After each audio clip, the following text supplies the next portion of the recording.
Halo, selamat malam. Smart Trader, apa kabarnya? Oke, kita tunggu teman-teman yang lain join dulu ya. Gimana kabarnya semua Smart Trader hari ini? Semoga dalam kondisi yang sehat walafiat selalu ya. Kita bersyukur, berterima kasih loh kalau misalkan malam hari ini atau hari ini kita masih bisa uh, menjadi salah satu pelaku di pasar modal ya. Itu adalah privilege tersendiri, either dari kitanya udah mengerti ya, karena mungkin banyak teman-teman kita, saudara-saudara kita atau masyarakat Indonesia di luar sana yang mungkin masih belum mengenal industri trading ya atau pasar modal ya. Aku mau cek dulu suara aku jelas nggak teman-teman. Waduh, ada Om Ben nih. Om Ben, apa kabar Om Ben? Suara aku jelas nggak atau kecil suaranya? Coba boleh dicek dulu ya, dikonfirm dulu. Em, Oke, jelas. Sip, thank you. Karena biasanya suka banyak yang info kalau suaranya kecil, tapi kalau sekarang suaranya jelas, good ya, very good. Oke, teman-teman, thank you banget. Waduh, udah 1.500 ini yang nonton ya, baru 2 menit. Seperti yang teman-teman tahu, ya hari ini kita mau belajar scalping. Jadi saya pribadi mau belajar scalping hari ini langsung sama master scalpingnya, oke? Teman-teman udah pasti tahu deh siapa master scalping kita yang mau saya hadirkan sebentar lagi.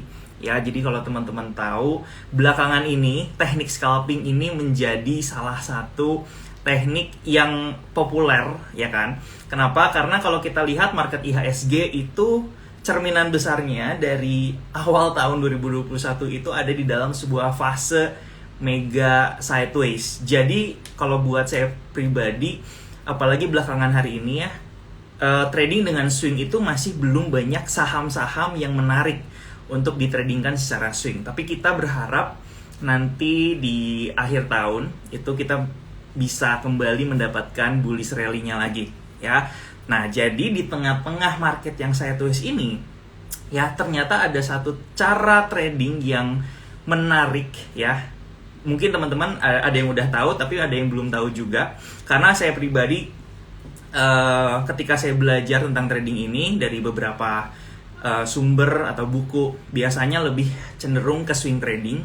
Tapi sekarang kita mau belajar nih bareng-bareng ya. Saya mau belajar, teman-teman yang join hari ini juga pasti mau belajar teknik, yaitu namanya scalping. Jadi yang belum tahu, scalping itu adalah sebuah teknik ya, dimana kita melakukan transaksi itu cepat ya, jadi fast trading lah istilahnya ya. Jadi kita bisa jual beli dalam waktu yang singkat gitu, nggak dipegang atau di hold dalam jangka waktu yang lama. Jadi time frame-nya benar-benar kecil ya, seperti itu. Nah, saya udah siapin bolpen dan kertasnya karena saya mau menghadirkan bintang tamu yang luar biasa ya, belakangan ini jadi idola para trader dengan teknik scalpingnya. Jadi langsung aja hari ini saya mau belajar dengan Mas Bekti Sutikna ya. Teman-teman udah pasti tahu. Langsung aja, nggak perlu lama-lama, kita belajar ya. Jadi saya akan undang langsung Mas Bekti.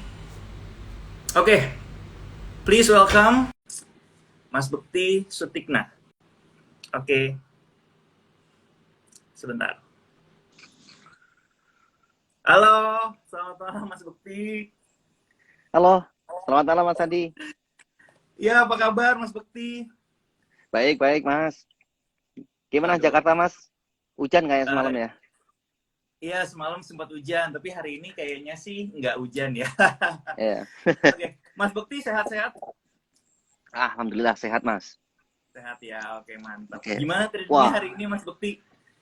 Kelihatan ya. dari mukanya cuan nih. Ini ada Om Ben, saya sapa dulu ya. Halo Om Ben. Nah, kalau Iya. untuk hari ini sih Mas memang agak sedikit lesu ya menurut saya, tetapi ada potensial, bahkan saya selalu bilang selalu ada peluang lah di market. Yang namanya kita itu kalau mau trading selalu ada, dan saya melirik ada beberapa saham yang menurut saya oke, tapi saya belum mau sebut karena apa, nanti sensitif banget. Apalagi kalau Oke, masih Kak Mas. dipegang itu nanti tidak jadi sensitif banget. Oke, pasti teman-teman tahu lah yang pokoknya yang high-high gitulah. Gitu. Oke. Nah, saya mau ngucapin thank you banget nih, Mm-mm, Mas Bekti udah mau diundang nih kita ngobrol-ngobrol, mm-mm, dan saya pribadi hari ini mau belajar scalping nih sama masternya sama Mas Bekti ya. Saya melihat bahwa Mas Bekti ini sosok yang luar biasa ya. Pertama, sukses di dalam sebuah trading, tapi nggak cukup sampai situ aja. Mas Bekti juga belakangan ini saya lihat keliling channel ya, media, channel Instagram. Saya lihat schedule-nya padat banget nih ya buat apa, buat sharing, ngasih edukasi semua di sharingnya. Jadi uh, walaupun Mas Bekti sendiri saya udah lihat sebagai trader yang sukses, tapi nggak cuman di apa ya namanya diambil sendiri aja, tapi mau di-sharingkan juga. Buat saya itu mm. adalah sebuah apa ya istilahnya ya, sebuah hal yang sangat positif lah. Semoga bisa bermanfaat juga nih buat teman-teman yang udah nonton. Wah, rame banget nih Mas Bekti. Semoga kita hari ini bisa all time high ya yang nonton ya. Harap Oke, berjilid-jilid. iya betul. Oke, jadi kalau misalkan kita ngobrolin misalkan tentang perjalanannya Mas Bekti atau misalkan Mm-mm, tentang backgroundnya Mas Bekti itu udah sering banget ya di IG live lain ya mungkin ya. Jadi mm-mm, hari ini karena kurang lebih 1 jam sama Mas Bekti, saya mau langsung belajar aja nih scalping, teknik scalping langsung karena teman-teman juga nungguin. Kita mau bahas bagaimana sih seorang Mas Bekti ini bisa trading mm-mm, scalping di pasar modal mm-mm. Indonesia. Sebelumnya kalau boleh tahu, Mas Bekti ini ketika belajar itu langsung belajar scalping atau dari swing dulu atau dari investasi dulu, gimana ceritanya Mas? Ya, oke Mas. Jadi di awal pertama kali saya itu adalah seorang investor. Itu saya alami. Tetapi kan Oke. dengan pengalaman saya yang masih awal, modal masih dikit, lama-lama saya cuma berpikir, waktu itu saya juga mengidolakan LKH ya, Lo Keng Hong ya. Cuman kalau modal saya dikit, saya rugi waktu. Saya masih muda kok cuman beli terus ditinggal gitu kan kayaknya kurang kurang efektif menurut saya pribadi. Alhasil langsung saya dari situ saya belajar ke swing dulu, ada tahapannya-tahapannya gitu. Setelah swing, semakin lama kita lebih tahu mendalam tentang pasar modal, tentang cara trading, saya mengupgrade akhirnya scalping gitu. Jadi lebih ke yang lebih Hmm. time frame-nya lebih pendek gitu. Dan bagi saya pribadi selama pengalaman saat ini memang scalping itu akhir-akhir ini kalau kita terapkan di tahun 2021 ini memang menurut saya yang masih cocok ya scalping. Seperti yang Mas Andi bilang di awal tadi benar sekali. Kita bisa review ya, katakanlah dari 6 bulan ke belakang deh. Iya, SG kita itu nggak kemana-mana, cuman di area-area itu aja naik dikit, turun dikit, itu kan turun lagi nanti naik dikit, cuman di area-area itu aja. Tetapi setiap harinya kita bisa jumpai hampir selalu ada yang namanya peluang. Bahkan kita bisa Hmm. cari peluang di saham-saham yang volatilitas tinggi, kemudian saham-saham yang kecil-kecil gitu, second liner ataupun third liner, itu menarik sekali untuk scalping. Gitu Mas, kurang lebih perjalanan saya singkatnya seperti itu. Oke, jadi menarik banget ya, berarti awalnya udah belajar investasi, habis itu swing, habis itu ke Mm -mm, scalping ya.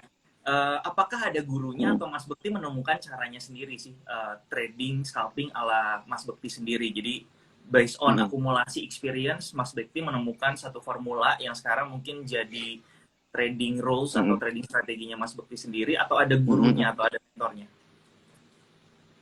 Kalau saya pribadi sebenarnya sendiri Mas. Saya nggak punya Sendiri. apa ya semacam mentor gitu sebenarnya saya nggak ada. Tetapi di awal banget saya cuma aktif ngikutin seminar waktu di kampus. Sehabis itu karena waktu dulu tuh keterbatasan saya dan media-media tidak seramai seperti sekarang ya. Ada Instagram, ada TikTok, ya kan, ada grup membership dan lain sebagainya. Sekarang kan mudah sekali, berbeda dengan saya waktu dulu. Sehingga benar-benar waktu itu saya tuh benar-benar kayak belajar dari market. Kayak bahasanya meramu sendiri ketika saya contoh katakanlah trading. Saya loss. Apa sih yang kok menyebabkan loss? Saya evaluasi gitu kan. Kemudian saya coba lagi kok seperti ini. Kemudian selalu improve, intinya selalu benar-benar beradaptasi dengan market gitu Mas. Luar biasa. Itu pengalaman saya seperti makanya kalau saya pribadi sebenarnya adalah produk gagal Mas. Jadi saya itu dari 2008 pertama kali trading itu bisa dikatakan kalau uh, aset ataupun profit yang saya dapat sampai ke 2016 selama 8 tahun tuh bisa dibilang sideways. Saya tuh produk gagal sebenarnya gitu. Tapi saya belajar cuma dari market. Nggak ada yang mengarahkan saya. Makanya kalau yang teman-teman nih kemungkinan kalau di sini masih ada yang awal ataupun pemula gitu, saya sarankan sekarang udah banyak Instagram, TikTok mungkin ikut grup-grup member, silahkan ikuti. Yang paling penting teman-teman harus selalu perhatikan, jangan minta disuapin terus, tetapi harus bisa belajar menganalisa saham sendiri gitu. Oke, setuju banget. Jadi walaupun kita belajar sama mentor kita, pasti akhirnya kita harus sesuaikan dengan gaya trading masing-masing ya. Karena Benar sekali, balik Mas. lagi nanti kita yang akan menjadi pilotnya ya buat Ya. eksekusinya istilahnya. Oke, Ya. langsung aja nih sekarang ke pertanyaan yang paling banyak ditanyain. Soalnya tadi aku sempat share story mau tanya apa nih sama Mas Bekti nih ya. Wah, ini banyak banget pertanyaan yang nanya ya, bagaimana sih cara screening saham ala Mas Bekti. Mungkin sebelum kita ke cara screening ya, Mas Bekti boleh nggak di-sharing dulu nih, kriteria saham yang menurut Mas Bekti itu menarik seperti apa sih? Gitu. Oke. Kriteria sebenarnya menurut saya pribadi yang menarik, itu kalau saya itu kan punya beberapa style. Kalau saya mau scalping, jelas pilihan saham saya jatuh pada saham-saham kecil. Saham-saham third liner, saham istilahnya saham gorengan, ataupun waran. Saya semua. Saya mau saham waran, mau saham kecil, third liner, blue chip, semua sebenarnya semua saya makan gitu. Jadi bagi saya kalau memang kriteria pilihan saham saya itu mau scalping, saya memposisikan di saham itu. Analisanya apa? Saya lebih memaksimalkan ke tape rating, pengamatan bid volume, melihat broker summary, memperhatikan newsnya gitu. Fundamental sedikit agak saya abaikan. Teknikal penting saya kombinasi. Tetapi ketika saya itu mau swing ataupun mau menyimpan saham dalam jangka waktu katakanlah setengah tahun, 1 tahun gitu, saya perhatikan fundamental dan chartnya gitu. Jadi memang kita sudah bisa memilah-milah, mengkondisikan sendiri kalau kita mau trading, scalping, swing ataupun apa invest itu, kita harus bagi-bagi dengan strategi masing-masing gitu. Oke, luar biasa. Berarti makanan Mas Bekti sehari-hari itu saham-saham yang third liner ya. Tapi memang kalau di apa ya istilahnya, kalau ditradingkan dengan baik dan benar itu hasilnya juga lumayan luar biasa ya. Nah, oke, tadi sempat Mas Bekti sedikit mention tentang analisis teknikal sama tape trading analisis ya kan. Nah, menurut Mas Bekti sendiri ya bisa nggak sih kalau kita mau belajar scalping tapi kita cuman mengandalkan technical analisis saja. Saya nggak tahu nih Mas Bekti sekarang itu menggunakan ilmu technical analisis sama tape reading analisis itu berapa persen sih? Jadi kalau misalkan Mas Bekti suruh pilih aja ya nggak pakai chart sama sekali, ya cuma mengandalkan tape reading, broker summary, habis itu running trade gitu ya, sama hanya mengandalkan grafik aja. Menurut Mas Bekti lebih nyaman mana buat scalping? Saya lebih mengandalkan namanya tape reading, bid over saja, tanpa melihat chart. Gitu. Jadi sangat berbeda sekali dengan Mas Andi. Kalau Mas Andi kan memang terkenal dengan tipe chartis, Kak Michael Yo, Mas Andi itu kan terkenal sekali dengan chartnya. Tetapi kalau saya pribadi dalam hal scalping, saya hampir bisa dibilang sangat minim sekali. Bahkan chart itu bagi saya pribadi hanya sekedar kayak referensi ataupun itu cuma saya lihat sekilas. Chart saya itu tradisional, nggak kayak Mas Andi yang wah saya udah bingung nggak mau gambar kayak gitu, udah bener-bener ketinggalan zaman mungkin saya ya. Tetapi itu memang apa ya, intinya cara saya sendiri seperti itu, kenyataannya seperti itu. Tetapi ada proses yang teman-teman harus ketahui. Kenapa saya juga bisa cuma hanya sekedar melihat bid over? Saya dahulunya juga sudah mempelajari yang namanya chart. Sehingga saya lebih sekarang ini ibaratnya saya cuma lebih menyederhanakan saja. Saya juga mempelajari loh discounted cash flow, cara menghitung debt equity ratio, PBV, earning per share, menghitung right issue, nanti dampaknya gimana, dilusinya gimana. Saya sudah mempelajari semuanya. Jadi teman-teman jangan sampai salah paham, wah Bekti itu cuman lihat bid over nggak pakai chart terus diikutin, ya jangan. Saya dulu pernah memakan semuanya, tetapi seiring berjalannya waktu, saya mencoba lebih menyederhanakan. Dan kalau pilihan saham saya itu saham-saham yang volatilitas tinggi, ya, yang aktif banget ditransaksikan di pasar, saya lebih mengamatin ke bid volume-nya. Contoh hari ini aja, saya sudah bersih ya, tidak punya, jadi jangan dikait-kaitkan karena pernah ada yang aku nyebut saham gitu langsung wah dikira bla bla bla gitu. Contoh kebak KBAG, aku udah nggak punya, tapi aku trading di situ. Kalau kita mencermati dari chart, ya susah, dia baru bangun dari 50 tidur panjang, mau dianalisa yang dibandingkan apa, nggak ada. Tapi di sini adalah permainan volume gitu. Jadi kurang lebihnya seperti itu Mas. Saya lebih mengandalkan yang namanya volume dibandingkan chart untuk scalping gitu. Oke, untuk scalping ya. Wah, menarik nih berarti buat Mas Bekti sendiri tape reading itu mungkin jauh lebih apa ya, jauh lebih bisa diandalkan untuk trading yang Ya, cepat ya, yang jangka pendek ya berarti ya. Oh ya, saya punya satu pertanyaan nih.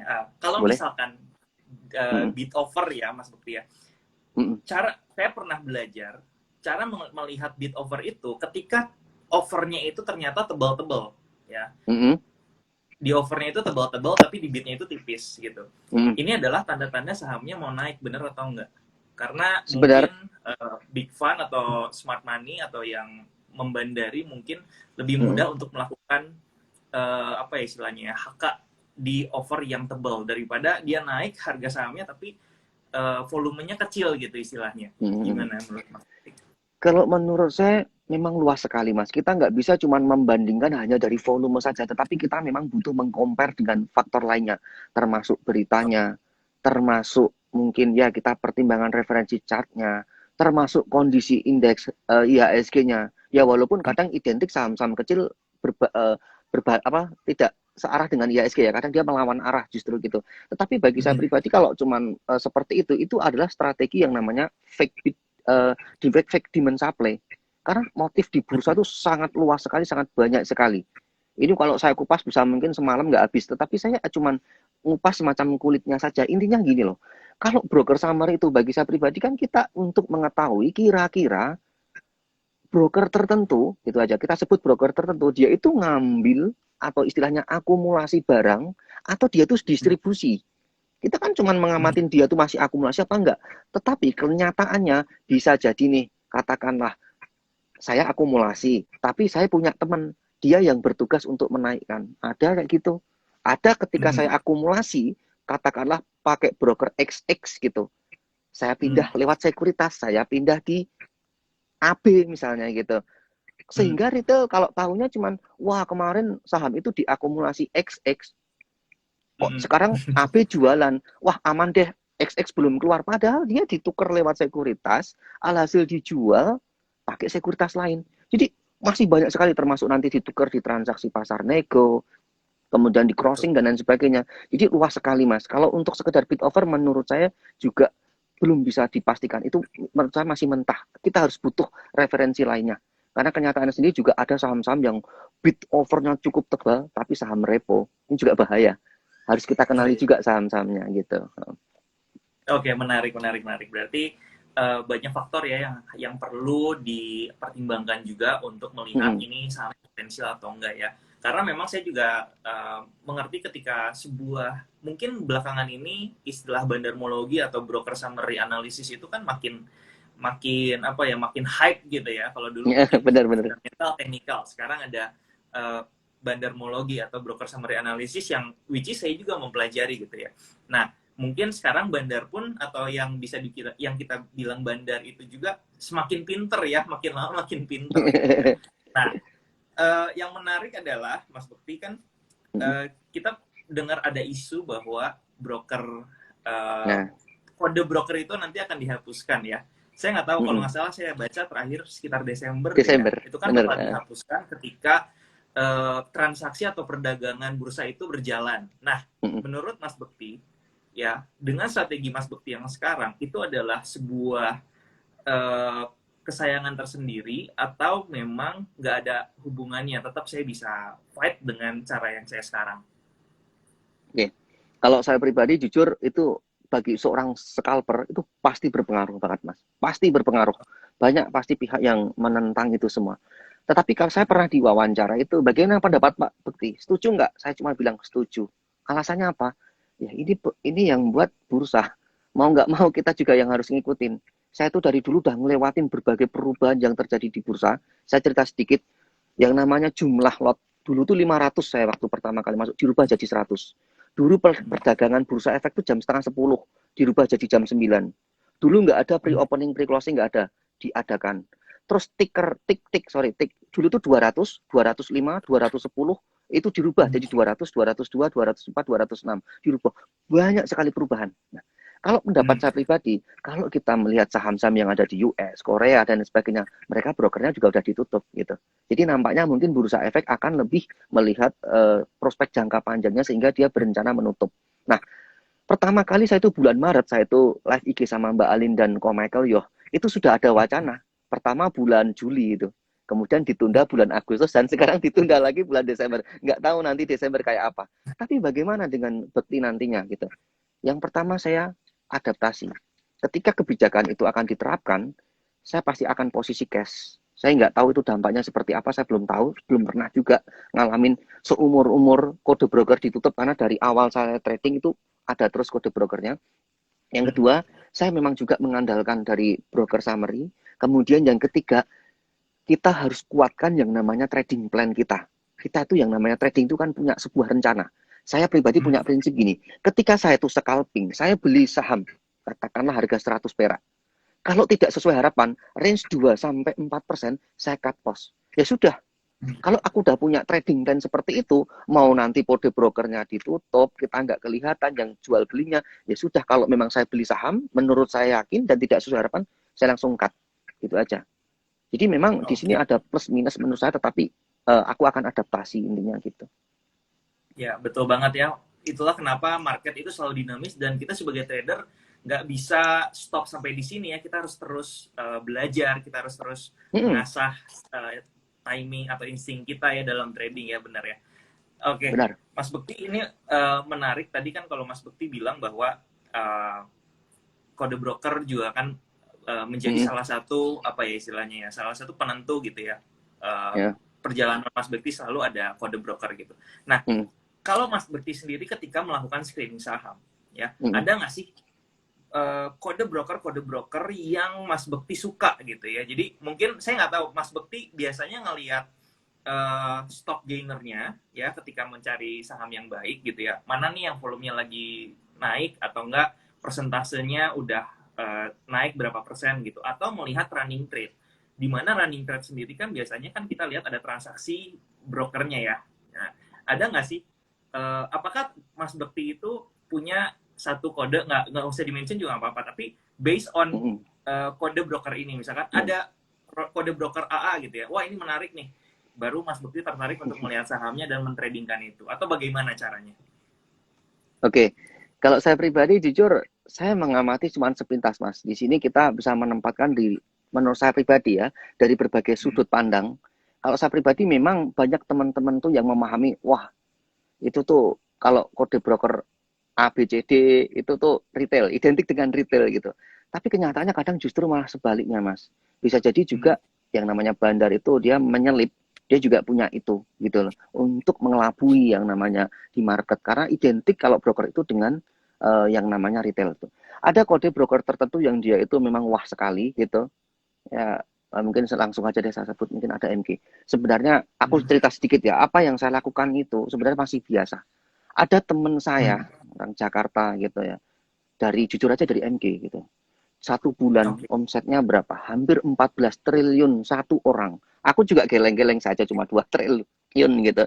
Tapi memang luar biasa sekali gitu. Jadi di sini itu memang ada karena apa? Patokan tertentu kenapa? Karena teman-teman itu terpancang akhir-akhir ini ada seseorang yang pakai jumbo, dana jumbo dengan kode broker tertentu menjadi Hmm. kayak seakan-akan jadi patokan gitu. Kalau kita bercermin tahun 2017, 2017 ya, siapa yang nggak kenal broker XA? Langsung saya tunjuk NH Korindo. Wah, itu Hmm. transaksi di saham-saham Beni Cokro luar biasa sekali. Hampir bisa dibilang XA itu kayak broker dewa gitu, benar-benar luar biasa. Kalau narik saham gila-gilaan. Ya itu karena ada Hmm. momen tertentu. Tapi seiring dengan berlanjutnya waktu, XA kayak akhir-akhir ini mulai menghilang.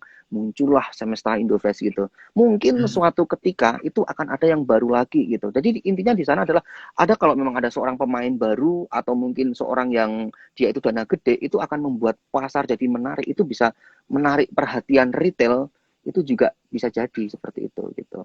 Tapi kalau saya pribadi hanya berpatokan adalah yang paling penting kira-kira saya itu punya barang berapa, di mana kira-kira akumulasi berapa di harga berapa. Aku nggak terlalu fokus sama satu sekuritas, nggak. Pokoknya bagi saya Oke. semua ya udahlah sama gitu. Oke, menarik, menarik, menarik. Iya, jadi kalau dulu ada XA, sekarang ada MG ya. Mungkin nanti ada MY ya, Michael Michael Yo ya yang jadi bandar Eh, ya. Soalnya kemarin saya lihat postingannya Bro Michael Yo itu pakai bajunya Money Heist. Itu udah siap Iya. ngerampokin pasar Iya. modal kayaknya. Ya, oke. Oke, Mas Bekti menarik banget nih. Berarti cara screening Mas Bekti itu berarti lebih melihat ke arah running trade ya, atau Ya. stock gainer, stock moversnya juga diperhatikan. Mm-mm. Seperti apa? Jadi kalau aku pribadi memang kalau aku memang sudah kondisikan belum punya saham, aku biasanya lihat dulu nih joiner losernya kira-kira siapa nih yang menarik.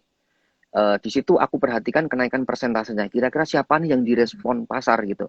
Ya misalnya kalau Oke. hari ini katakanlah ada misalnya ada saham Yellow gitu kan ya. Kemudian dia kok Mhm. udah 3% naik 4%, 5%, 6%, 7%. Artinya dia itu naik. Wah berarti mungkin ini menarik untuk kita lirik gitu. Jadi ketika Mhm. saham-saham yang direspon pasar, saya langsung perhatikan bid overnya. Langsung saya comot, saya Mhm. lihat di stock booknya, stock price-nya, Mhm. kemudian saya amati kira-kira ada nggak broker yang ambil siapa, ada nggak ini sekedar transaksi ini itu terjadi paling banyak di harga berapa. Nah, gitu kan Oke. saya lihat.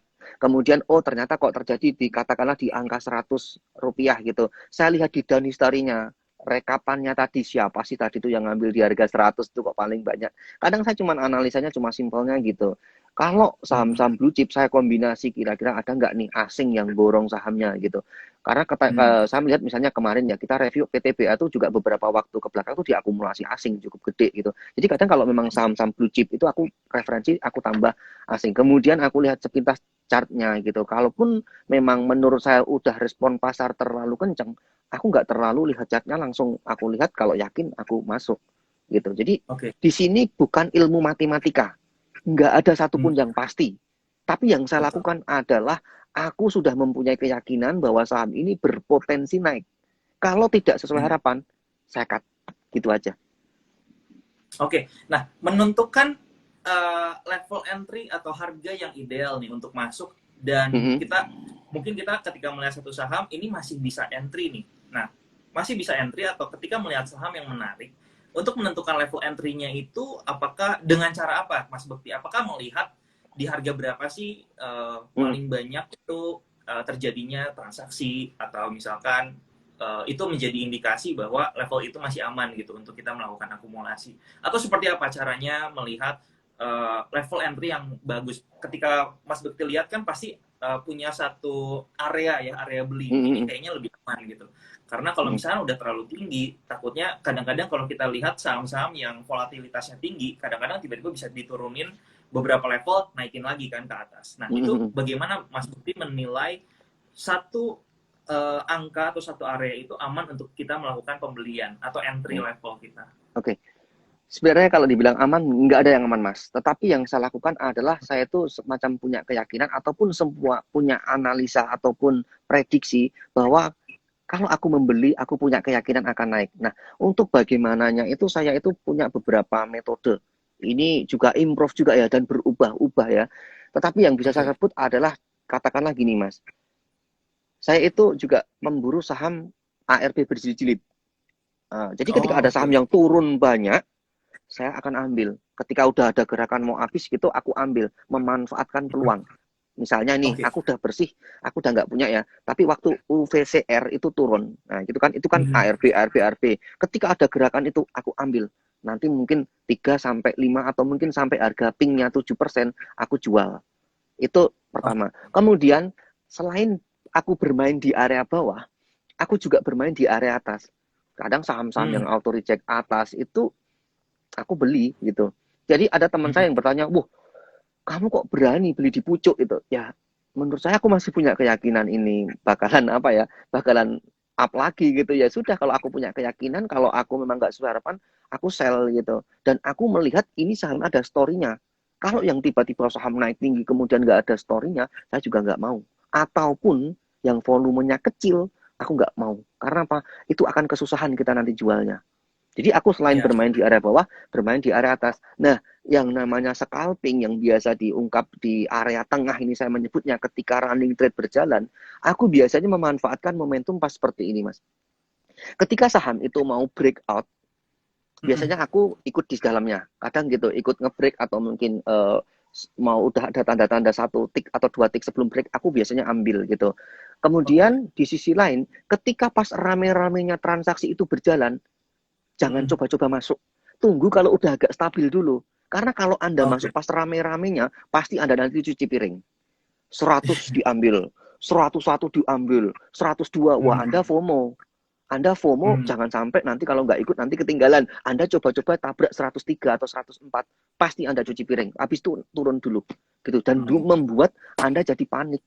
Saya justru malah memanfaatkan momen sebaliknya. Ketika 100 diambil, 101, 102, 103, tak diemin dulu. Ketika nanti udah mau coba turun di 103, 102, aku mulai cicil nih, 101 tak antriin lagi, 100 tak isi volumenya Oke. lagi. Ketika dapat naik, aku jual. Gitu. Jadi ada beberapa metode-metode yang menurutku cukup banyak mas cara saya, termasuk memanfaatkan ketika pas rame transaksi atau ngebreak di harga yang mungkin sudah mungkin udah mau jebol resistennya, itu aku juga suka juga. Jadi bagi saya semuanya, saya kondisi apapun kalau memang memungkinkan saya ambil gitu. Luar biasa. Saya bisa menyimpulkan bahwa pengalamannya Mas Bekti selama lebih dari 1 dekade ya di pasar saham, Mm-mm. itu yang membuat Mm-mm. Mas Bekti itu kayak mengerti gitu ya tarian dari bid offernya Nah, sendiri gitu ya. Jadi punya, bener ya kan benar ya. Jadi bener bener punya bener. keyakinan sendiri karena experience saya sebelum-sebelumnya ada di memori. Jadi kita nggak bisa menjelaskan secara apa ya, secara kata-kata, tapi kayak kita punya feeling yang udah bersatu dengan market, bener nggak sih?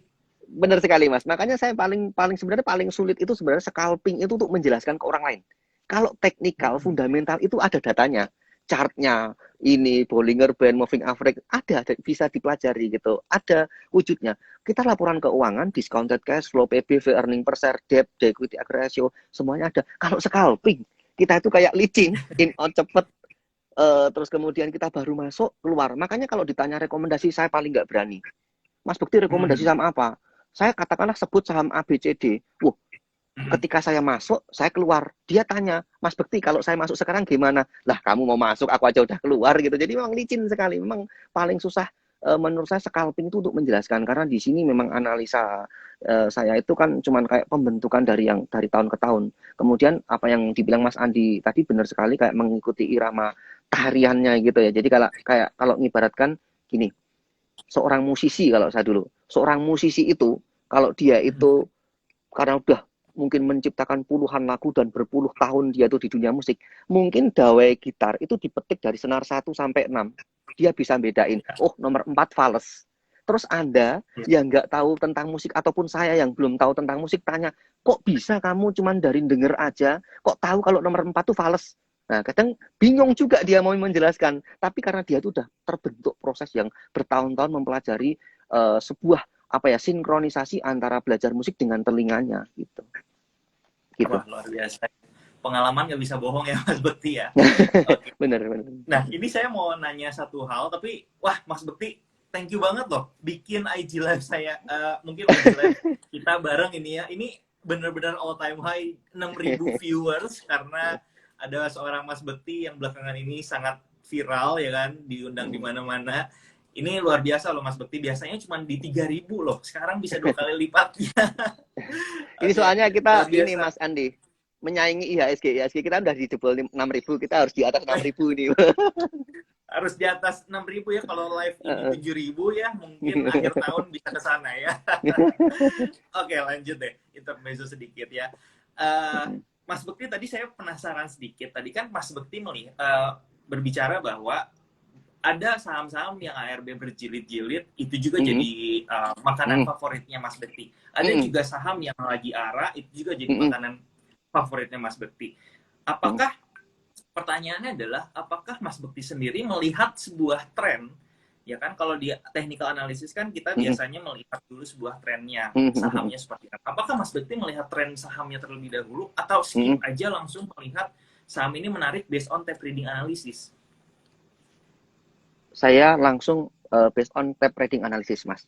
Jadi kalau saya cuma mengamatinya seperti itu, tetapi yang saya lakukan kalau melihat saham, contoh misalnya yang ARB berjilid-jilid ya, ini saya tunggu dulu. Artinya kalau baru ARB sekali dua kali saya juga belum berani melirik. Setidaknya kalau dia itu sudah jatuh terlalu dalam.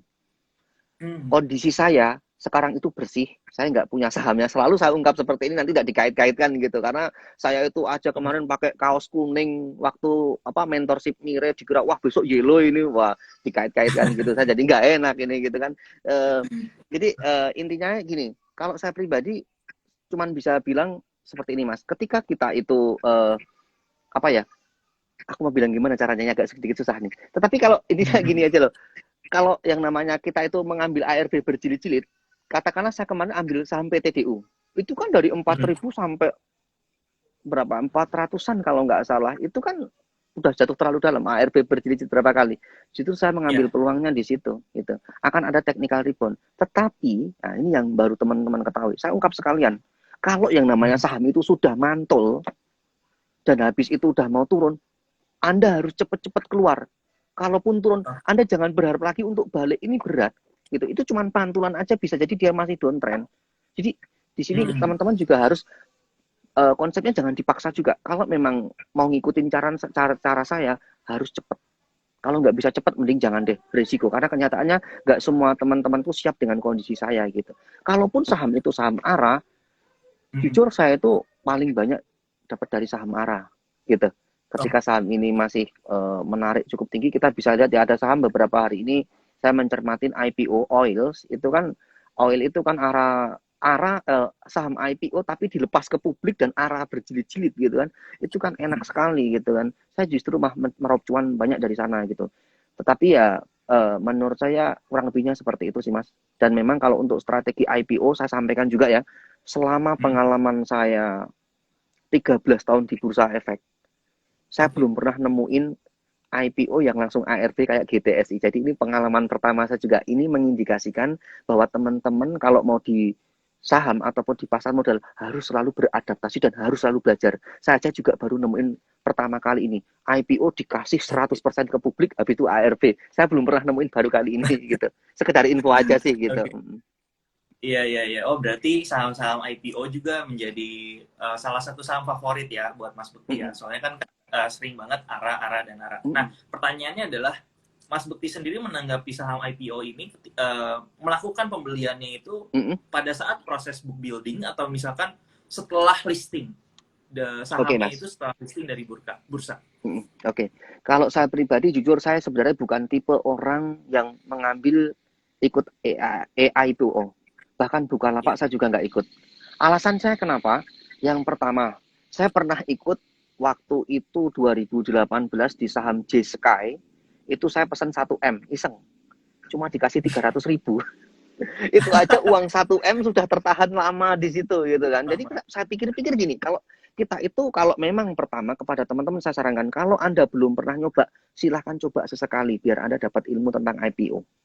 Tetapi nanti setelah itu keduanya, kalau saya pribadi menyimpulkan seperti ini, daripada uang kita tertahan untuk beli IPO, ujung-ujungnya cuma dapat dikit, saya kadang lebih suka mendingan tak pakai buat trading aja deh gitu.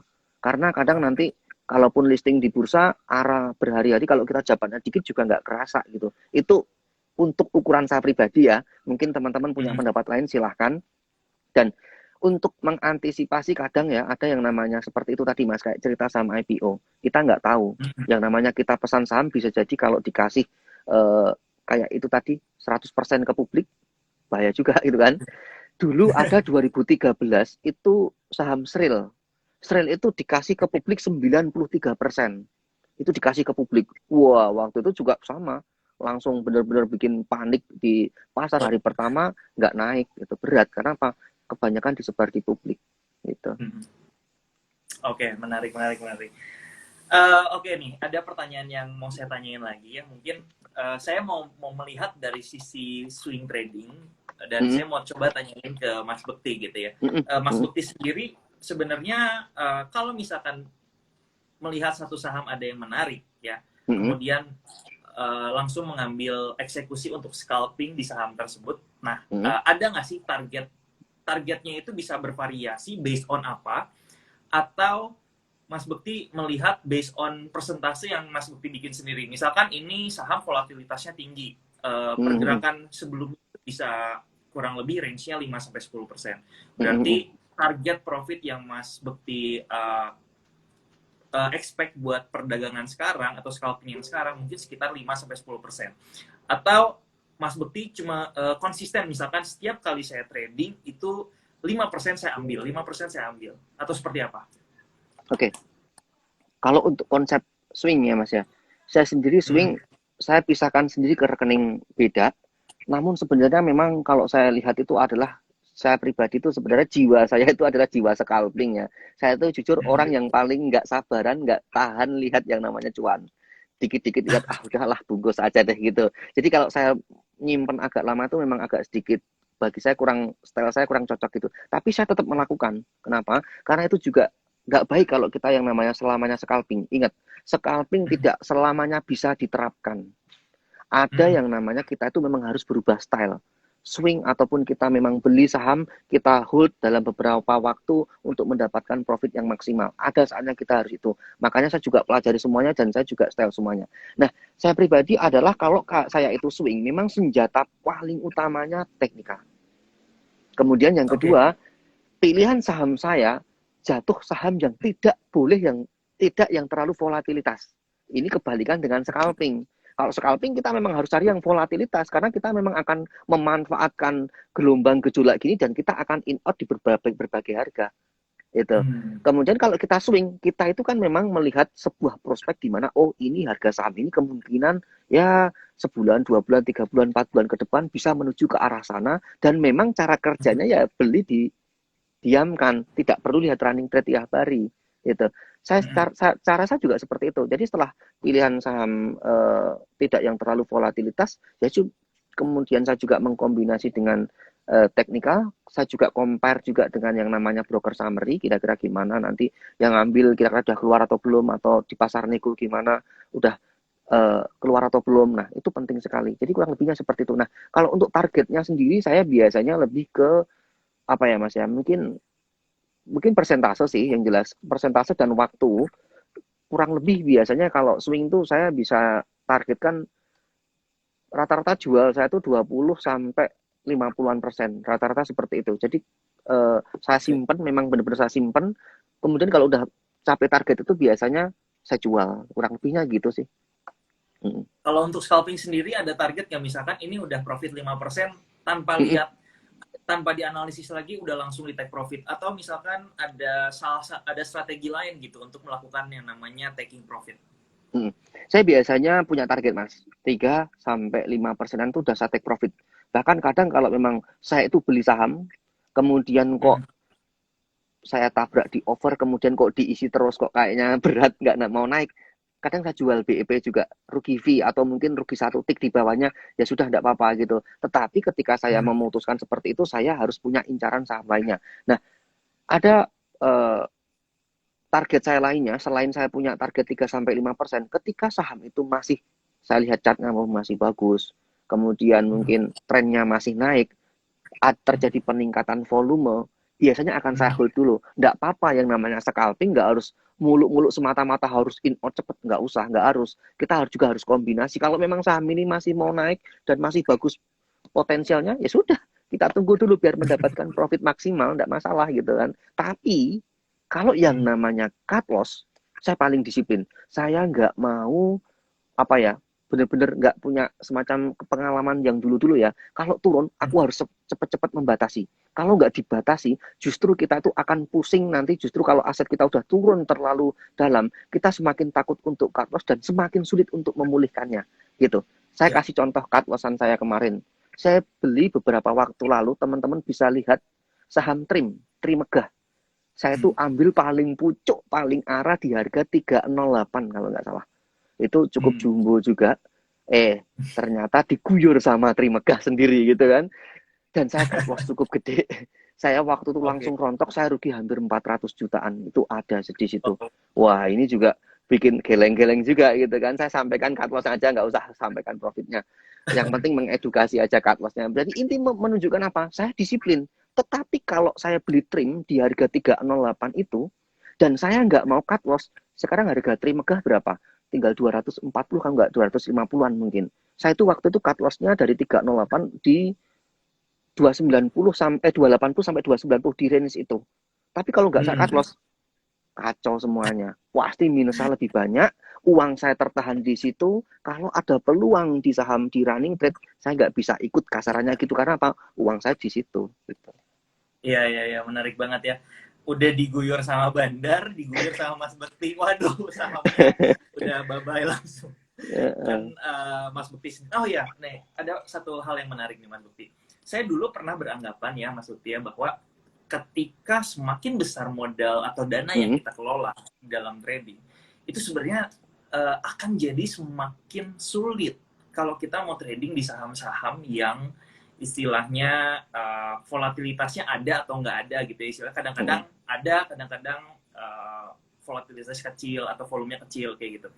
Jadi waktu itu saya punya pemikiran bahwa semakin besar dana yang kita kelola, kita harus semakin konservatif memilih saham-saham yang mungkin awalnya third liner bisa di tradingkan dengan 100 juta, tapi kalau udah 1 miliar mungkin larinya ke ke second liner dan segala macam. Mm-mm. Tapi ternyata di sini Mas Bekti itu mematahkan apa yang saya opinikan waktu itu, bahwa Mm-mm. Mas Bekti ini kan seorang trader dengan dana yang jumbo gitu ya, tapi bisa trading di saham-saham yang istilahnya cukup berbahaya atau third liner atau gorengan kayak gitu. Nah, Mm-mm. apakah Mas Bekti sendiri nggak takut gitu ya kalau misalkan tiba-tiba saham yang Mas Bekti pilih kayak gitu tiba-tiba diguyur dengan cepat, istilahnya habis itu ARB, Mm-mm. habis itu nyangkut, misalkan kayak gitu. Mm-mm. Jadi kita bisa beli Oke. tapi kita nggak bisa jual.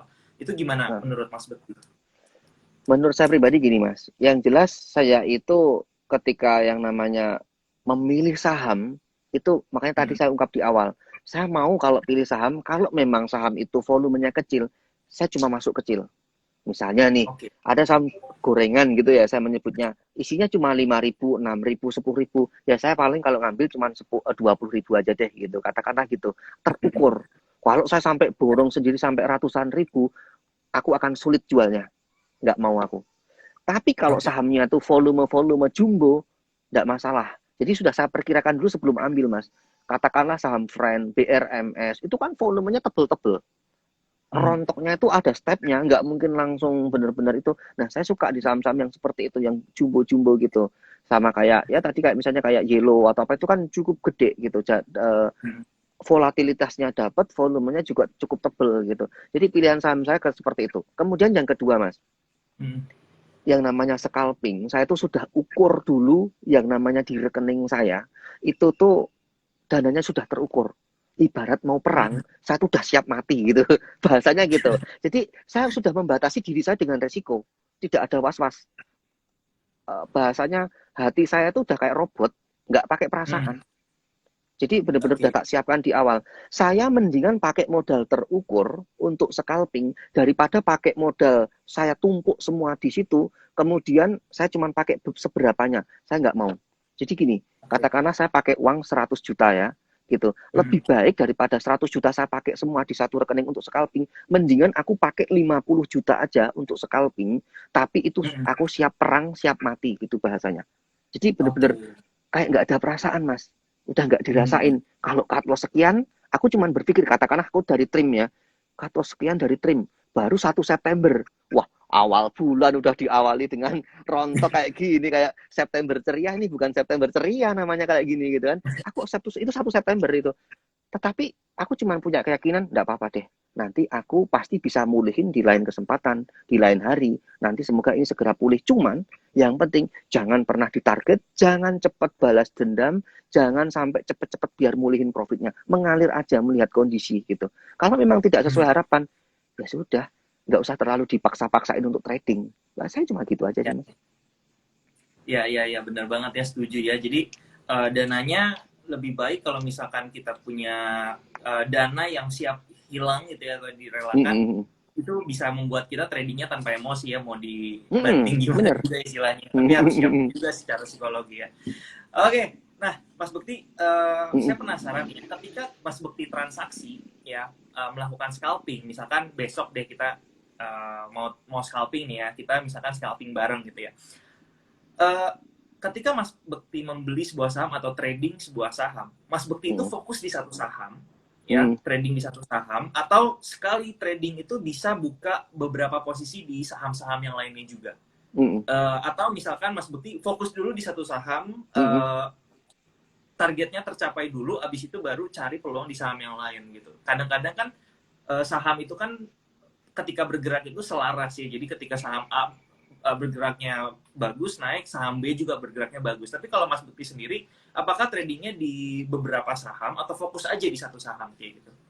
Oke, kalau saya pribadi sebenarnya paling fokusnya itu cuma satu atau dua saham aja, Mas. Keseringannya Hmm. gitu. Jadi kalau terlalu banyak malah pusing kita untuk memantau gitu kan. Mendingan aku fokus ke satu atau dua aja tapi aku maksimalin. Nah, di sini aku lihat fenomenanya seperti ini. Contoh, saya beli saham A, gitu kan. Kalau udah direspon pasar naik, aku jual, gitu kan, punya cash lagi. Kemudian saya beli lagi saham B, katakan gitu. Oh, ternyata ada peluang lain, tetapi ini belum naik. Oke, aku beli, gitu kan, dua. Nah, kalau ada ini ternyata belum naik, kalau ada peluang lainnya, ya sudahlah, satunya saya jual dulu, saya tuker dengan yang lainnya. Walaupun itu tadi mungkin rugi fee, atau turun satu tik, enggak apa-apa. Tetapi aku mendingan rugi fee katakanlah 0, katakanlah misalnya 0,5% gitu ya. Aku berharap dengan tak tukar di saham lain, semoga bisa ngikuti momentum itu dan aku bisa ganti yang tadi fee-nya saya jual fee itu. Jadi kayak ibaratnya nanti kayak ujung-ujungnya itu aku trading aktif satu hari, nanti ada subsidi silang. Katakanlah aku transaksi sampai 10 atau 20 transaksi, mungkin 4 atau 5-nya loss, itu wajar gitu. Tetapi yang ingin saya jelaskan kepada para teman-teman bahwa scalping saya selalu punya yang namanya cash. Jadi saya jarang Oke. beli saham A, B terus diem, terus nggak tak otak atik gitu, nggak, saya nggak gitu. Karena apa? Saya selalu menunggu yang namanya momentum. Ketika ada momentum rame, aku bisa memanfaatkan langsung ikut. Jadi selalu sedia cash saya gitu. Oke, dan Mas Bekti juga udah terbiasa ya dengan trading menggunakan margin ya. Jadi mungkin full Hmm. margin itu sudah hari kalau lagi marketnya bagus itu bisa keluar semua ya, Mas Bekti. Ya, ya, benar. Dan margin sendiri kan memang untuk saham-saham yang blue chip ya, LQ45 gitu kan. Jadi nggak semua saham bisa. Memang ada Hmm. sekuritas tertentu yang ngasih di saham waran pun dikasih. Saya punya itu sekuritas, saya pakai sekuritas lain gitu katakanlah ya. Itu waran aja dikasih gitu. Tapi yang paling jelas adalah di sini margin itu juga ada resikonya. Yang penting teman-teman kalau udah siap resikonya, ya sudah tidak apa-apa. Berarti teman-teman juga siap dengan profitnya gitu. Iya, iya. Oke, menarik banget nih. Nah, saya mau nanya juga nih ya, mungkin Hmm. dari semua, mungkin banyak banget nih, apa ya istilahnya ya, finansial dari seorang Mas Bekti itu mungkin Hmm. didapatkan dari hasil trading atau cuannya. Hmm. Nah, Hmm. untuk sekarang Mas Bekti sendiri apakah fokus mengalokasikan dana hampir lebih dari 70% atau 80% itu ke dalam portofolio trading untuk scalping atau mungkin Hmm. ada juga yang diinvestasikan gitu mungkin di reksadana, obligasi atau apapun itu. Jadi bagaimana nih Mas Bekti memiliki strategi dalam Hmm. mengalokasikan dananya tadi? Cara saya tuh gini Mas, saya terinspirasi dari bukunya Robert Kiyosaki, Cash Flow Quadrant. Salah Ya. satu yang namanya passive income itu bisa didapat dari yang namanya investasi saham. Saya memang bercita-cita yang namanya suatu nanti saya sudah tua, itu hidup saya itu sudah dibiayai dari dividen aja cukup gitu. Jadi memang saat ini saya baru membangun, tapi cara saya itu membangun, saya itu scalping, itu saya pakai katakanlah buat perang, buat mengeruk uang gitu kan. Kemudian saya rajin withdraw. Tadi saya sudah katakan di Oke. depan bahwa uang yang saya pakai buat scalping itu terukur. Ibarat buat perang gitu, spesial buat perang gitu kan. Saya withdraw. Itu saya masukkan ke yang nama safety fund. Eh, Oke. rekening tabungan untuk jaga-jaga, kemudian saya simpan di rekening sekuritas lainnya itu untuk uh, swing dan investasinya gitu. Kurang lebihnya seperti itu. Kalau untuk investasi lainnya sebenarnya saya nggak punya mas, saya benar-benar cuma di saham aja. Bahkan saya ditawarin ya kemarin kayak ya kripto atau apa gitu karena saya tuh udahlah saya tahunya cuma di saham aja, saya mending di saham aja. Karena kalau saya belajar lagi di kripto, pasti saya di awal pasti babak belur dulu gitu kan. Karena saya masih mempelajari Iya. hal yang baru gitu kan. Yang namanya orang, tetapi ada orang yang memang mungkin ya Mas Andi lah di kripto, saham, nah, silahkan bagus itu. Tapi kalau saya pribadi saya nggak kuat mas. Saya mendingan udah fokus Iya. di saham aja. Kurang lebihnya seperti itu. Oke, baru saya mau tanya Mas Bekti. Tadi saya mau tanya, bisa nggak kalau Mas Bekti ini trading scalping di apa namanya di instrumen lain gitu selain saham gitu ya? Ternyata fokus Mas Bekti dari dulu sampai sekarang cuma di pasar saham Indonesia ya? Ya, saham Indonesia Iya, aja saya juga tok. betul betul.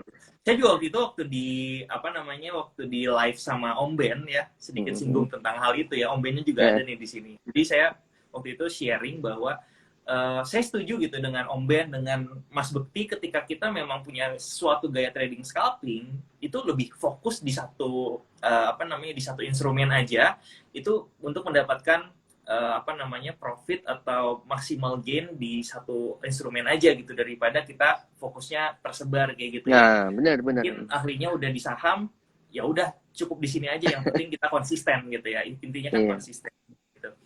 Oke, menarik banget. Tadinya saya pengen kalau misalkan itu apa namanya, kalau misalkan Mas Bekti, atau nggak nanti deh kapan-kapan saya main ke Padepokannya BTS. Oh ya, anyway, saya belum mau ngucapin Boleh, tadi ya, boleh. congrats ya Mas Bekti buat peresmian Padepokan BTS-nya ya.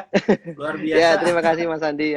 Sebenarnya itu kan cuma trading room saya sendiri gitu ya. Jadi trading room Ya, aja. Kebetulan ada beberapa temen yang datang ke Jogja. Yuk, kita buat trading room aja deh gitu di tempat teman saya. Terus kita trading bareng, biar bercanda bareng. Kenapa Mas saya melakukan itu? Jadi gini ceritanya. Saya tuh mungkin bagi teman-teman biar tahu ya. Saya sebenarnya nggak punya kelas, nggak punya grup, nggak punya apa-apa. Saya lebih nyaman sendiri gitu kan. Tapi ada teman-teman yang di sana, besok rencana Oktober tuh silahkan kalau bagi teman-teman yang mau mampir main boleh, tapi cuman sesekali 2 kali saja boleh ke tempat saya, termasuk nanti bisa dapetin buku saya di situ juga ada gitu. Tetapi saya itu kan dari 2016 ke 2021, saya itu kan full time trader Mas. Saya tuh tiap hari cuma ya. ditemani monitor gitu kan. Rasanya kok kayak nggak jadi manusia gitu kan, cuma sama monitor terus gitu kan. Nah, alhasil setelah teman-teman pada berkumpul tuh bener-bener kadang kita bercandaan, itu buat refreshing Mas, buat hiburan. Makanya saya kadang buat trading room tuh sama teman-teman buat seru-seruan aja sih gitu. Iya. Wah, itu luar biasa sih itu. Dulu juga saya berpikiran bahwa kalau kita bisa trading rame-rame gitu ya, seru juga ya, satu sama lain Iya, kita saling hiburan Mas. bercanda, hiburan ya, bener Iya, itu. Nah, refreshing ya. saya lihat trading roomnya Mas Bekti, dan saya ngelihat monitornya Mas Bekti. Wah, itu cakep banget Mas, super ultra wide ya monitornya ya Mas ya, Iya, iya yang Mas. 3,9. Wah, itu keren banget, yang apa namanya, yang curve ya. Waduh, nanti Ya. kapan-kapan saya kalau ada waktu saya Oh, mampir ke pasti. sana, boleh ya Mas? Welcome. Pasti bisa buat Mas Andi. Ya. Oke, thank you banget. Oh ya, banyak yang nanyain tentang bukunya Mas Bekti sendiri. Udah launching ya Hmm. Mas ya? Udah launching ya? Sekarang baru naik cetak, jadi nanti hari Senin aku mau live IG sama Mbak Ali nanti untuk infonya di sana, termasuk nanti gimana Oke. cara jual belinya, kemudian bisa didapetin di Shopee atau mungkin datang ke padepokan saya juga bisa. Nanti aku info di sana semuanya, termasuk bukunya aku udah ada tuh satu, tapi nanti aku akan tunjukin kepada teman-teman pas di live IG saya. Nah, tetapi Mirai Aset sendiri ngajak saya untuk membuat sebuah event di mana itu kayak bener-bener kayak bedah buku gitu di tanggal 1 Oktober. Jadi kemungkinan buku itu aku lepas ke publik kurang lebih awal Oktober gitu. Agak sedikit Wah, molor dikit tetapi kurang lebih di situ. Dan ini sekarang aku udah mau bentar lagi aku membuat untuk tim yang buat PO-nya. Jadi benar-benar nanti teman-teman bisa PO lewat mungkin Shopee atau Tokopedia gitu bisa nanti gitu. Nah, wah, luar nah, biasa Mas Bekti. hmm. Ditunggu Untuk ya launching siap. bukunya, dan semoga semoga apa semuanya beres. Ya, boleh silakan. Boleh saya menyampaikan bentar Mas? Di buku saya tuh Boleh, boleh, gini. boleh. Jadi di awal saya ingin ceritakan sebenarnya kepada teman-teman karena itu kan kata pengantarnya dari CEO Mirai Aset ya, Mr. Sim sama Ustadz Yusuf Mansur, di mana di situ saya minta kepada beliau untuk membaca buku saya dan kemudian saya ngasih kata pengantar. Tapi nilai yang ingin saya sampaikan kepada teman-teman adalah gini. Yang pertama, buku saya itu nggak ada teknikal, nggak ada fundamental.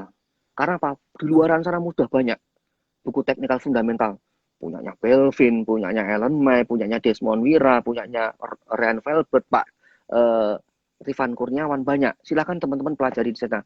Bagus semuanya gitu. Yang namanya buku-buku di pasar modal bagus. Tetapi saya itu muncul bahasanya identik dengan yang namanya scalping. Makanya buku saya The Super Scalper gitu. Jadi kalau mungkin teman-teman cari tahu buku lainnya scalping masih jarang. Makanya saya berinovasi membuat buku tentang scalping. Di situ nanti ada beberapa hal yang unik. Yang pertama itu tentang bercerita tentang biografi saya, perjalanan saya, gimana cara dari dulu tuh saya tuh baru jatuh bangunnya, termasuk saya tuh pernah loh jualan bakso, jualan pulsa itu pernah di masa lalu, pokoknya buruk lah nanti teman-teman bisa lihat gadein motor ya, BPKB, kemudian utang koperasi, semua yang buruk-buruk saya pernah. Tapi itu maknanya apa? Saya ingin tunjukkan kepada para teman-teman semua, biar teman-teman tuh nggak perlu ngukur kedalaman sebuah sungai, tetapi cukup saya aja, aku kasih tahu ke kalian yang benernya gitu loh. Nah, Itu yang pertama. Kemudian yang kedua, belajar tentang psikologis trading, mindset, money management. Kemudian cari style yang cocok untuk diri Anda. Apa Anda itu tipe scalping, trade, swing, ataupun invest. Kemudian saya juga bercerita tentang scalping ala Bekti Sutikna. Di sana nanti ada sesuatu hal yang unik, ada barcode. Di halaman 132 itu ada barcode, teman-teman bisa scan, itu nanti akan langsung mengarah ke channel YouTube saya. Kalau di channel YouTube saya sekarang Oke. masih saya private, tetapi di sana nanti Hmm. teman-teman bisa lihat cara trading saya. Saya jelaskan tutorial scalping, live trading dari jam 9 sampai setengah 10, termasuk motif-motif transaksi di bursa efek. Kayak wash sales, marking the close, fake demand supply, spam order, dan lain sebagainya. Saya jelaskan di sana. Jadi ada sedikit tutorial untuk memandu teman-teman biar teman-teman paham. Bagaimana dengan harga buku? Harga bukunya 150.000, kurang lebih seperti itu. Ketebalannya kurang lebih 240 halaman, cukup tebal ya, cukup lumayan tebal menurut saya itu. Jadi silahkan nanti teman-teman kalau ada yang minat atau mungkin buat wacana itu, menurut saya semoga menjadi bermanfaat untuk Anda semua, bisa menginspirasi semua Anda semua gitu. Wah, gila, luar biasa. Ini fix, I have to get one. Aku harus punya satu pokoknya dari Mas Bukti. Boleh nggak nanti sama ditandatanganin langsung basah tanda tangannya Mas Bukti? Boleh. Aku harus Boleh, harus boleh. punya nih satu nih ya. Nih ini udah pasti. Ini Mas Bukti, kalau saya sedikit suggest ya mungkin ya. Mas Bukti harus siapin kopi yang banyak deh udah pokoknya. Karena udah pasti ini Ya, Mas. pasti di atas 50% viewers hari ini ya, smart trader semua udah pasti bakal beli karena Kemarin ilmu yang di-sharing. Karena menurut saya gini, ilmu yang di-sharing dalam pengalamannya Mas Bekti selama 10 tahun hanya 13. bisa kita ambil 13 tahun itu bisa kita pelajari hanya dengan 150.000 aja. Itu Ya, menurut saya benar-benar. investasi yang sangat harga banget Ya. sih. Jadi itu ditunggu banget, dan saya juga Ya. menantikan keluarnya buku. Dan thank you juga Ci Alin yang udah bantu Mas Bekti ya dalam Ya. proses pembuatan bukunya ya, pastinya ya. Ci Alinnya Ya. juga ada di sini nih. Oke, luar biasa banget Mas Bekti. Jadi mungkin ini udah sekitar 1 jam. Saya pribadi melihat sosok Mas Bekti adalah seorang trader yang sangat sangat down to earth ya, karena saya tahu Mas Bekti itu adalah seorang trader yang udah sukses di dalam dunia tradingnya, tapi masih mau menerima murid-murid kan, karena saya lihat juga ada beberapa yang mau belajar sama Mas Bekti gitu ya, di welcome dengan baik. Habis itu sampai membuat sebuah buku yang memang sebuah karya anak bangsa Indonesia di ranah pasar modal Indonesia. Menurut saya itu keren banget sih Mas Bekti ya. Semoga teman-teman di sini nantinya bisa terinspirasi, pasti bermanfaat, dan juga makin banyak investor Indonesia yang melek dan masuk ke dalam pasar modal Indonesia ya Mas Bekti ya. Amin. Siap. Oke. Luar biasa, luar biasa. Ini kedatangan tamu yang spesial sampai all time high banget, sumpah. Ini kita Saya punya juga baru pertama IG kali live. ini sama Mas Andi bisa di atas 6.000 ngelebihin IASG Aku gitu. izin screenshot bentar ya. Aku izin Boleh, screenshot boleh. bentar, boleh ya? Karena Boleh. apa namanya? Oke, karena viewersnya luar biasa. Oke, Tadi mungkin sempat kata terakhir, 6.000. karena kita udah 1 jam belajar sama Mas Bekti. Mas Bekti jujur loh, sebenarnya aku udah punya list pertanyaan yang banyak banget. Tapi karena Mas Bekti kita udah 1 jam, Mas Bekti juga mau istirahat. Nanti kapan-kapan kalau misalnya kita bisa meet in person, bisa lebih banyak ngobrol lagi ya. Semoga IG Live hari ini bermanfaat semua buat teman-teman yang nonton Smart Trader. Mungkin boleh satu pesan terakhir mungkin Mas Bekti buat teman-teman semua yang mungkin mau belajar scalping itu seperti apa? Oke. Bagi teman-teman, kalau saya cuman mungkin bukan masalah belajar scalping, tapi saya ingin lebih luas lagi aja. Yang pertama yang ingin saya selalu tekankan di live sebelumnya yaitu gini, jangan menyerah. Saya itu di pasar modal dari 2008 ke 2016, 8 tahun itu seakan-akan belum dapat kuahnya di pasar modal. Belum dapat profit yang signifikan di pasar modal, jatuh bangun iya. Jadi bagi teman-teman yang merasa 1 tahun, 2 tahun kok, aduh aku cut loss, aku kecantol, itu bagi saya masih biasa, gitu kan. Jangan menyerah. Bayangkan kalau saya di tahun 2013, tahun kelima saya menyerah, saya nggak bisa seperti sekarang. Dan yang kedua, jangan takut. Ketakutan itu bisa menyebabkan Anda gagal segalanya. takut untuk mencoba, takut untuk memulai, takut nanti kalau cut loss, takut untuk trading, takut untuk mencoba, semua takut itu bisa menyebabkan Anda jadi gagal. Jadi saran saya dua itu, jangan menyerah dan jangan takut. Waduh, luar biasa. Jangan menyerah dan jangan takut ya, karena saya yakin di sini banyak juga investor-investor yang mungkin baru masuk dan juga banyak generasi Z ya yang baru masuk pasar modal. Itu udah pasti dua itu, jangan takut dan jangan menyerah, karena perjalanan masih panjang. Kita masih bisa mendapatkan pengalaman yang lebih berharga lagi ketika kita jatuh bangun di market ya. Jadi kalau teman-teman sekarang udah 1 tahun, 2 tahun, bahkan 5 tahun di market masih belum berhasil, sama kok sama perjalanannya Mas Bekti ya. Jadi semoga nanti di tahun ke-8 bisa seperti seorang Mas Bekti. Luar biasa, terima kasih banyak. Saya personally mau ngucapin thank you so much buat Mas Bekti udah ngeluangin waktunya hari ini, malam ini buat sharing edukasi ke teman-teman semua ya. Dan sukses terus Mas Bekti buat karir kedepannya ya. Jadi idola selalu di pasar saham Indonesia. Oke. Thank you semua, semoga bermanfaat live trading hari ini, dan saya ngucapin selamat istirahat kali ya. Bye-bye. Bye-bye Mas Andi dan teman-teman semuanya. Thank you.